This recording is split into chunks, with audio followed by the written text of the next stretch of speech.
తెలంగాణ బీజేపీలో అధ్యక్షుల వాళ్ళు గట్టిగానే జరుగుతుంది. దీనికి నేనంటే నేను వస్తున్నారు. అయితే ఇప్పుడు ఎంపీలో గెలిచిన వాళ్ళు ఇంకెక్కువ మంది ఉన్నారు. అయితే ఇందులో రాజా సింగ్ కూడా గట్టిగానే కష్టపడుతుండు. అయితే నాకు ఇయ్యాలంటే కేంద్రం మాత్రం ఎవరికి ఇస్తుందో తెలుస్తలేదు. అయితే ఇప్పుడున్న పరిస్థితుల ముఖ్యంగా మొన్నటిదాకా ఉన్నటువంటి వాళ్ళు కూడా ఇప్పుడు మంత్రులు అయ్యారు. దీంతో కేంద్రంలో ఉన్నటువంటి బీజేపీకి కూడా కష్టమే వచ్చింది. అక్కడ కూడా అధ్యక్షుని మార్పు జరగాల్సింది ఉంది. అయితే జేపీ నడ్డా పక్కకు పోవడంతోటి ప్రచుర లోల్ అన్నది ఆషామాషిగా ఉన్నది. అంతేకాకుండా తెలంగాణలో కూడా ఇప్పుడు కిషన్ రెడ్డి మంత్రి అవుడితో తాను కూడా ఇక్కడ నుంచి పక్కకు పోతాడు. అంతేకాకుండా పాతోళ్ళని తీసుకుందామా అంటే ఉన్న లోళ్ళు జారవని కొత్త ఎందుకు అనుకుంటారు. అయితే నిజం అక్కడ నుంచి గెలిచిన తర్వాత అన్ని కష్టాలే వచ్చినాయి. గెలుపుడు వరకే తొక్కైతే ఇప్పుడు పంచాయతీల లొల్లు ఇంకా గట్టిగానే అవుతుంది. ఇన్ని రోజులు కాంగ్రెస్లో అయితే అనుకున్నారు, ఇప్పుడు బీజేపీలో బహిరంగంగానే అవుతున్నాయి. దీంతో ఇప్పుడు కొత్త కష్టాలు ఎదురైనాయి బీజేపీకి. నిన్న మొన్నటిదాకా సైలెంట్గా ఉన్న వాళ్ళంతా నివురు కప్పిన ఇప్పుడైతే అందరు బయటకు వస్తున్నారు.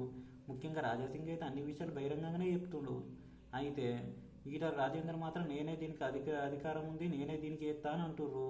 లక్షల మెజార్టీతో గెలిచినా నాకే ఇవ్వాలి అని అంటే మరి ఎన్నిటల్లని పరిస్థితి ఏమైందో గుర్తు చేసుకో ఎమ్మెల్యేలా అని అంటుర్రు. అయితే కొనాకరికి ఎవరికి వస్తుందో తెలియదు, కానీ వీళ్ళిద్దరి మధ్యలో వీళ్ళు ఎవరికి కూడా ఆర్ఎస్ఎస్తో సంబంధాలు ఇవ్వా అని అంటే ఒక్క రాజాసింగ్ తప్ప మిగతా లోలకు ఆర్ఎస్ఎస్తో సంబంధం లేదు. దీంతో ఖచ్చితంగా రాజాసింగ్కే ఉండే అవకాశాలు ఉన్నాయి. అయితే ఆర్ఎస్ఎస్ మెయిన్ రోల్ పోషిస్తుంది కాబట్టి బీజేపీలో వాళ్ళకు ఉండే అనుకుతోటే వస్తుంది. అయితే ఇప్పటికిప్పుడు వచ్చే అవకాశం లేనట్టే కనిపిస్తుంది. చూడాలి మరి ఈ లొల్లిలో ఎవరు నెగ్గుతారు, ఎవరు పక్కకు పోతారు, ఎవరు కింద పడతారు, ఎవరు మీదికి వస్తారు అన్నది.